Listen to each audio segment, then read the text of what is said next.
Hi, Carol. Hi, Jesse. It's good to see you after so long. So long. Go ahead. I don't have any questions really prepared, but I was thinking as I was sitting here and wondering how you first encountered the Type Directors Club. Oh my God. Okay. Funny story. I knew you'd have a funny story.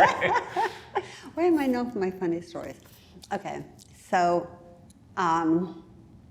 my husband was working for my family, which was Type Shop.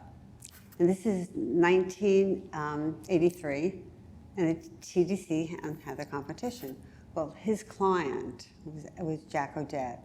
Jack Odette was on the board of Type Directors Club, and he was the chair of the competition. So he said, Jack asked Alan, he said, the TDC has a very small office, and they have the competition, the entries have to go, and they usually go to a type shop. And since I'm your client, can they go to Cardinal? That was the name of the type shop, Cardinal Type. So, of course, Alan said yes. So as soon as he said yes to Jack, he said to me, can you come in and just make sure they have coffee? He had no idea what was expected. So I came in, and there were these packages, 188 of them, I remember. And I said, where do they go? And he told me. I said, well, I can't just throw them into another room. So I said, I'll organize, but how do you organize something you don't know what it is? So I don't remember. I think I did it by country or what. I don't remember how I even did it, but I did it. So Jack comes in, and he was impressed that I organized, not knowing what I was doing. And he said, how would you like to work part-time, opening up and entering the entries? So I was doing that. And then the gentleman that had my job for 20 years, he retired. And there was another gentleman that just started.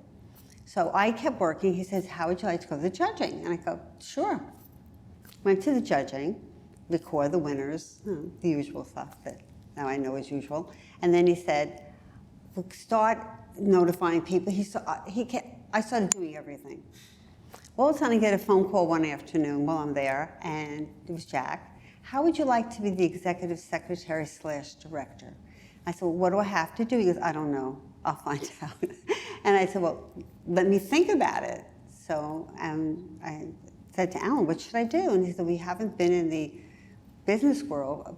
We had a tennis shop I started. I had lots, I learned how to string tennis rackets, lots of stuff like that. That was my idea, but whatever, that's another story. So I said yes, but there was another woman up for the job who had organizational experience, but I had the competition experience. So they hired me. And this coming competition, TDC 69, will be my 40th. Wow. Congratulations. Yes, so You've come a long way, and the organization has too. Yes, so thank God I'm still here. So how did you get into type? Gosh. I was fascinated by fonts from a young age. Before I knew anything about graphic design, I think I was really drawn to fonts, and kind of pursued art because I liked letters, and went to school for graphic design because I liked letters, and finally started to realize that it was actually a career that I could pursue. And then managed to, in college, encounter some really wonderful teachers like Cyrus Highsmith, who kind of gave me an entry into the industry and had me intern at the Font Bureau, and sort of opened this world to me. And actually, I mean, I have to say that journey, moving to New York right after college, the Type Directors Club was a big part of that experience for me, of being able to find the community of people, which were not as visible at that time as they are now because there wasn't as much discourse happening online. That's how I met all the type people, was through the Type Directors Club. So it is a place that's very close to my heart. And now I'm making this into an infomercial for the Type Directors Club, but it is a place that or an organization that I feel deeply invested in and connected to.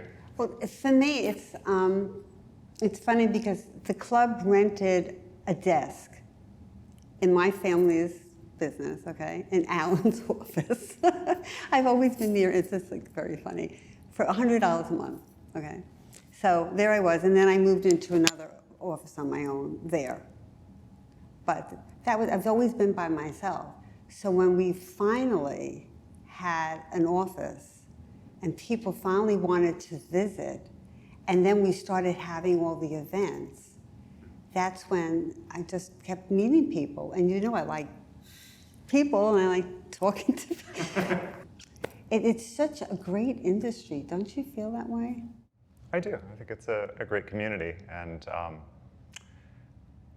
it takes a certain kind of mindset to have the commitment to make a typeface, which is often not the most lucrative or rewarding process in many ways.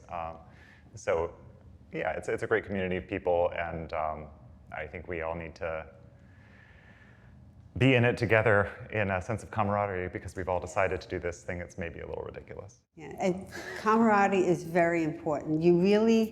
I think it's that important that everybody should be, you don't have to be best of friends, but have some sort of a friendship, because it's such a wonderful community, and I love sharing it with people that have no idea. When they ask me what I do, they have no idea whatsoever. So my starting line is type is everywhere, and if you open your eyes, the world opens up. Because I say to them, look at your phone. Somebody designed that letter form.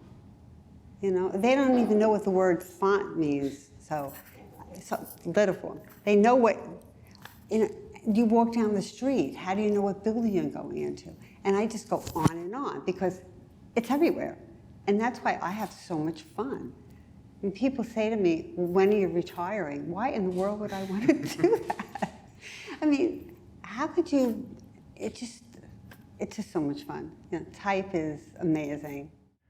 I'm excited to see that TDC is starting a conference for Indigenous languages. Can you talk more about that? I just saw the announcement. I haven't even read that much about it yet, so I want to know. Yeah, that first time in 76 years. We're 76 years old now, and it was Ksenia idea. Her managing director, Ksenia Samarskaya.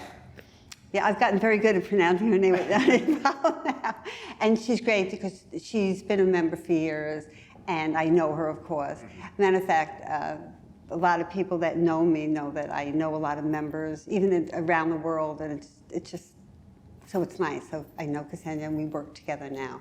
It was her idea. She knows this person, Neil, I cannot pronounce her name, it's this huge name. And it was their idea to do this, and we're very, very excited about it.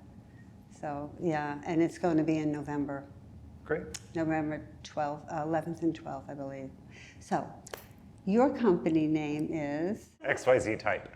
We, naming things is really hard, at least for us. I don't know, naming typefaces is really hard. Choosing a name for a business was very hard, but we were thinking about a lot of different names that somehow expressed the dedication that we bring to the craft and a willingness to see things through to the end.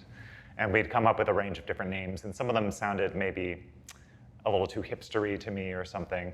And then we hit on this idea. Actually, I think I got an email from a domain registrar saying, we now offer .xyz domains. And I was like, oh, we could do like type.xyz. And that was where the idea started. And we liked the simplicity of like something at the end of the alphabet, showing that we like see things through to the end. And it sounds sort of generic and it's easy to commonplace. remember. Yeah, and memorable. So we ended up not even using a domain name with the .xyz, but that's where the idea came from. And who is we? So it's me and my business partner, Ben Kiel. Oh, Ben, of course. Yeah. I'm sorry, Ben. I forgot. That's all right. So I'm based in Beacon, New York. Ben is based in St. Louis, Missouri. So we've been doing the distant collaboration for a long time now. This month, I think, or last month, is 5 years that we've been that's great. in business as XYZ Type. And we had been working together before that, too. But what made you decide to work together?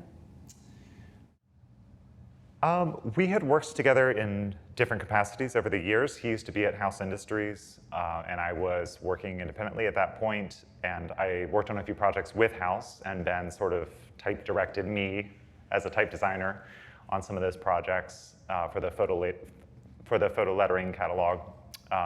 And Then when he left House Industries, I had a project which ultimately became the typeface Cortado, where I wanted help with someone who knew more about open type programming and had experience with script fonts, and Ben had both of those from his time at House.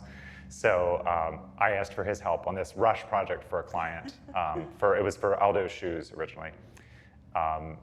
And the two of us got together and just like banged out this typeface in a month, I think it was originally. Wow. And because we'd had that experience of working together and we had this product that we'd created that was not exclusive to the client, we decided to start selling it. We did end up redrawing the entire thing because we'd done this thing in a rush in a month, and then we spent maybe 5 more months refining it and redrawing everything and changing our minds about it. And probably it was mostly me being overly obsessive about things. Yeah, so we released that typeface, I should say. We released that maybe a year before we established ourselves as XYZ Type. We released just Cortado's script by itself, which was kind of an odd thing to do, but I think we were both like testing out, do we want to form an official type foundry? So we just got cortadoscript.com and started selling it directly on that website. And it was just there, it was nowhere else at first. And then things went well with that. I mean, not in terms of making lots of money from selling fonts, but things went well with our collaboration and the way that we approached things and what we saw as important in that endeavor. We have a new website launching. Hopefully it'll be launched before anyone sees this video, I think. It should be launched now, but we've had a few bumps in the road as it goes. We're really excited about that. You know, our entire library is going to be variable fonts, which is something we've been wanting to do for a while. We have some really exciting new variable fonts, which we'll be releasing very soon. Escalator and Elevator are two big type families that I've been working on for a long time. And they're embracing the idea of optical sizing in variable fonts and trying to push that to its limits, where something can be, the spacing of the typeface and the structure of the typeface can be optimized for really huge sizes and for tiny text, and figuring out a smooth transition between those two. So those are two geometric sans type families that we're about to release. I love the name Escalator. I think that is so good like, for typeface. Oh, good. Well, because if you go down, it gets smaller, but if you go up, it gets bigger. Honestly, until this moment, I had not thought about Escalator and Elevator being about going up and down in size, but that's perfect. Thank you, Carol. So what's next for Type Directors Club? What's coming up? Oh my God! So we're just, we have the conferences coming up, the new competitions coming up. It's exciting for me because again, it's been my 40th competition and 40th book. So I'm looking forward to that. But how are we celebrating? I don't know. You know, just be well, just be there. I just want to be in the type world and stay. I love it. My family was in it. I'm still in it. It's fantastic. What can I tell you? I love type, but you know that. Everybody knows it. It's just fun. It's a great industry. Everybody's wonderful. The club is wonderful, and we're growing, and just good things are happening. Well, I think the industry is grateful to have you as well. Well, thank you, Jeffrey.